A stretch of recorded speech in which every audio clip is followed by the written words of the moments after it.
जी हाँ दोस्तों, आप लोग सही सुन रहे हो। दिवाली पर भारत द्वारा खरीदे जा रहे रसिया के सुकोई 57 की डील को एक बड़ी नजर लग गई है और ये नजर भारत को एक बड़े झटके से कम नहीं है, क्योंकि चाइना और भिखारी पाकिस्तान पर एक बड़ी बढ़त हासिल करने के लिए भारत रसिया से सुकोई 57A को खरीद रहा था। और ये डील रूस के राष्ट्रपति व्लादिमीर पुतिन के भारत दौरे के दौरान होने वाली थी, जो एक गवर्नमेंट टू गवर्नमेंट डील होने वाली है। लेकिन अब खबरें निकल के आ रही है की ये डील पूरी तरीके से अब पोस्टपोन हो चुकी है और ये डील नहीं होने वाली। अब सवाल यही उठता है की आखिर सुकोई 57 को लेकर ऐसा क्या हुआ है की अब भारत और रूस के बीच में होने वाली सुकोई 57 फाइटर जेट की डील नहीं होगी। आखिर क्यों अमेरिका भारत की इस डील पर अपनी काली नजरों को डाल रहा है। और केवल अमेरिका ही नहीं, रिसेंटली यूरोपीय देशों ने भी रूस के खिलाफ एक बड़ा एक्शन लिया है और रशियन कंपनियों पर 100 से भी ज्यादा प्रतिबंध लगा दिए हैं। भारत की भी एक बड़ी कंपनी को पूरी तरीके से प्रतिबंधित कर दिया है। कई और भी बड़ी धमाकेदार खबरें आप लोग को इसी वीडियो में बताने वाले हैं, इसलिए इस वीडियो को आप लोग बिल्कुल भी मिस मत करना। और अगर आप लोग हमारे चैनल पे पहली बार आए हो या फिर अभी तक आप लोगों ने चैनल को सब्सक्राइब नहीं किया, तो एक देशभक्त होने के नाते सबसे पहले चैनल को सब्सक्राइब कर लो, बेल आइकन को प्रेस कर लो और वीडियो पर भी लाइक एंड कमेंट करना मत भूलिएगा। तो ये बात तो आपको भी पता है कि आने वाले महीने के अंदर ही रूस के राष्ट्रपति व्लादिमीर पुतिन भारत दौरे पर आने वाले हैं, क्योंकि व्लादिमीर पुतिन इस बार भारत में होने वाले रसिया और भारत के बीच के शिखर सम्मेलन में हिस्सा लेंगे। क्योंकि यहाँ पर आपकी जानकारी के लिए बता दें कि भारत और रूस के बीच में होने वाले ये बायलैटरल समिट इससे पहले रशिया में हुआ था और भारत के जो प्राइम मिनिस्टर है पीएम मोदी जी, वो रूसी दौरे पर गए थे, जहाँ पर उन्होंने रूस के राष्ट्रपति व्लादिमीर पुतिन से मुलाकात की थी। लेकिन इस बार भारत और रूस के बीच में होने वाले ये शिखर सम्मेलन भारत में होगा और रूस के जो राष्ट्रपति हैं व्लादिमीर पुतिन, वो भारत दौरे पर आने वाले हैं। और इसी शिखर सम्मेलन के दौरान भारत और रूस के बीच में एक धमाकेदार डील होने वाली थी, वो थी रसिया के 5th जनरेशन के फाइटर जेट सुकोई 57 को लेकर। लेकिन अब इसी सुकोई 57 फाइटर जेट को लेकर भारत के सामने एक बड़ी दुविधा आ गई है। दुविधा ये है कि भारत को सुकोई 57 की डील को पोस्टपोन करना पड़ रहा है। और भारत पोस्टपोन इसलिए कर रहा है क्योंकि भारत को सुकोई 57 के अंदर जिस इंजन की तलाश थी, रसिया उस इंजन को नहीं दे रहा, बल्कि एक बार फिर से अपने वही पुराने इंजन को सुकोई 57 के साथ दे रहा है। यानी कि सुकोई 57 के अंदर जिस AL-41 इंजन का इस्तेमाल किया जाएगा, वही इंजन रूस ने अपने सुकोई 35 में इस्तेमाल किया है। और यही वजह है कि रसिया का सुकोई 57 अपनी फुल 5th जेन की कैपेबिलिटी को हासिल नहीं कर पाएगा। अब एक बार फिर से सवाल वही उठता है कि जब सुकोई 57 अपनी फुल 5th जनरेशन की कैपेबिलिटी हासिल नहीं कर पाएगा, तो ऐसे फाइटर जेट को खरीदने का क्या फायदा। लेकिन एक बार फिर सवाल यही है कि आखिर रसिया ऐसा कर क्यों रहा है। दरअसल आपकी जानकारी के लिए बता दें कि इसमें रसिया की भी कोई गलती नहीं है। रूस अपना पूरा 100% दे रहा है, लेकिन कुछ टेक्निकल ग्लिच और भारत के लक की वजह से ऐसा हुआ है। अगर सिंपल भाषा में कहें तो भारत के इस प्रोजेक्ट को नजर लग गई है और भारत और रूस के बीच में होने वाला ये प्रोजेक्ट पोस्टपोन की ओर बढ़ गया है। इसका सबसे बड़ा रीजन इसका इंजन ही है। अब सवाल ये उठता है कि आखिर भारत किस इंजन को चाहता है, क्योंकि रसिया ने अपने AL-41 जैसे इंजन को ही फिलहाल के लिए अप्रोच किया है और कहा है कि फिलहाल के लिए आप लोग इस इंजन को इस्तेमाल करिए, उसके बाद में हम इसमें एक नया इंजन अपडेट कर देंगे। अब यहाँ पर आपको बता दें कि आखिर वो कौन सा इंजन है और कितना पावरफुल इंजन है। अब ये सब जानने से पहले आप लोग ये आर्टिकल देख लो। आर्टिकल में साफ है कि Russia's AL-51 engine delays cloud Su-57 X4 hops for India clean sheet design still in testing AL-41 pushed as a interim solution. आपको बता दें कि रसिया की तरफ से ऑफिशियली भारत को ये इन्फॉर्म किया गया है कि रसिया का जो AL-41 F1 इंजन है वो अभी पूरी तरीके से मैन्युफैक्चरिंग फेज में नहीं आया है। आपको बता दें कि सुकोई 57 ने 2017 में अपनी पहली फ्लाइट को अंजाम दिया था, इसलिए अब सुकोई 57 की फुल स्टील्थ कैपेबिलिटी हासिल करने के लिए रसिया ने इसके लिए एक नया इंजन भी डिजाइन किया था और ये इंजन है AL-51F, जिसे भारत अपने सुकोई 57 में इस्तेमाल करना चाहता है। हालांकि रसिया के पास जितनी भी सुकोई 57 की यूनिट्स हैं, उन सभी में AL-41 का ही इस्तेमाल हुआ है, क्योंकि कई टेक्निकल कमियों की वजह से अभी तक AL-51 का प्रोडक्शन शुरू हुआ ही नहीं है। और यही वजह है कि भारत रसिया के सुकोई 57 फाइटर जेट से दूरियां बना रहा है, क्योंकि अगर भारत को सुकोई 57 फाइटर जेट की फुल स्टील्थ कैपेबिलिटी नहीं मिलेगी तो क्या फायदा होगा भारत को रसिया से सुकोई 57 फाइटर जेट खरीदने का। अब यहाँ पर आप लोगों को थोड़ा डिटेल में बता दें कि इस समय रसिया के पास इंजन्स के कई वेरिएंट हैं और करंट में रसिया अपने सुकोई 57 में जिस इंजन का इस्तेमाल करता है वो है AL-41 F1, जिसे इसलिए 117 के नाम से भी जाना जाता है। ये वही इंजन है जिसे भारत अपने सुपर 30 फाइटर जेट के लिए अप्रोच कर रहा है। यानी कि भारत अपने सुकोई 30 MKI को जो अपग्रेड कर रहा है सुपर 30 में, तो इस इंजन में भी भारत रसिया के इसी इंजन का इस्तेमाल करेगा I-117 का। वहीं रसिया ने अपने सुकोई 57 के लिए जिस इंजन को डिजाइन किया है वो है AL-51 F1, जिसे इसलिए 30 या फिर प्रोडक्ट 30 के नाम से भी जाना जाता है। और ये इंजन सुकोई 57 फाइटर जेट के लिए एक गेम चेंजर इंजन है। यानी कि अगर AL-41 F1 इंजन सुकोई 57 में इंटीग्रेट हो गया तो सुकोई 57 दुनिया का सबसे ताकतवर फाइटर जेट बन जाएगा, क्योंकि रसिया अपने जिस AL-51 F1 इंजन को डेवलप कर रहा है वो 11 टन का ड्राई थ्रस्ट जनरेट कर सकता है, जबकि आफ्टर बर्नर के बाद 17.5 टन का थ्रस्ट जनरेट कर सकता है, जो AL-41 F1 इंजन के मुकाबले 3 टन ज्यादा है, जो अमेरिका के F-35 में इस्तेमाल होने वाले थ्रस्ट से भी लगभग 1 टन ज्यादा है। इसलिए AL-51 इंजन को सुकोई 57 के लिए गेम चेंजर इंजन बताया जा रहा है, क्योंकि आपको याद होगा कि भारत सुकोई 57 को रसिया के साथ मिलकर डेवलप कर रहा था, लेकिन 2018 में भारत ने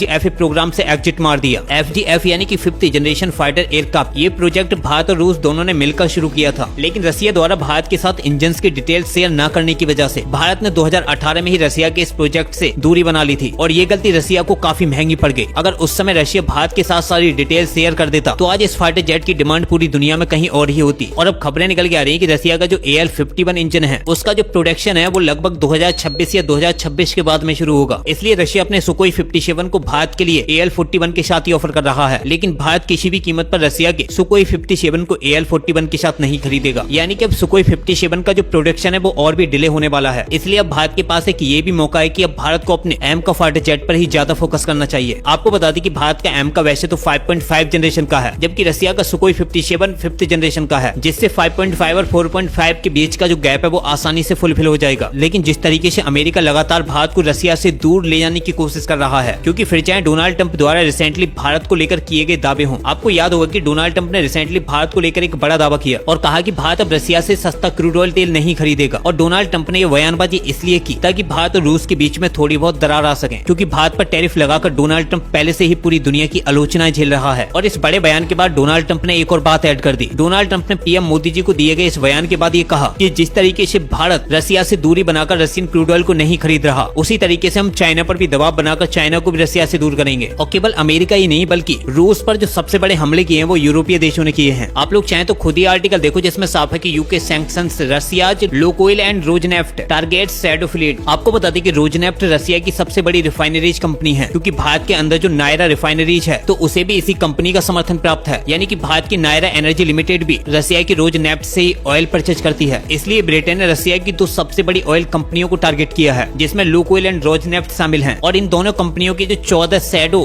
टैंकर्स की फ्लीट है उसे भी पूरी तरीके से बैन कर दिया है। यानी कि ब्रिटेन ने इस बार रशिया के खिलाफ ये सबसे बड़ा एक्शन लिया है। अब यूके का ये एक्शन कहीं ना कहीं रसिया को काफी डैमेज पहुंचा सकता है, क्योंकि यूके ने रसिया की इन दो बड़ी लार्जेस्ट ऑयल कंपनियों के साथ साथ भारत की जो ऑयल कंपनी है नायरा, उस पर भी सैंक्शंस लगा दिए हैं। आप लोग चाहें तो खुद ही आर्टिकल देखो कि UK sanctions Indian refinery and सर्बल ships in new Russia crackdown. यानी कि यूके गवर्नमेंट ने रसिया के खिलाफ ये सबसे बड़ा काउंटडाउन शुरू किया है। और ये सब कुछ यूके ने ऐसे समय पर किया है जब यूके के प्राइम मिनिस्टर कीर स्टारमर रिसेंटली भारत दौरे से ही वापस लौटे हैं। उसके बावजूद यूके का भारत के खिलाफ ये एक्शन सभी के होश उड़ा रहा है। अब आप लोग इन खबरों पर क्या कहना चाहते हो, अपनी राय कमेंट बॉक्स में जरूर देना। फिलहाल इस वीडियो में इतना ही, मिलते हैं एक नई वीडियो के साथ, तब तक के लिए जय हिंद जय भारत।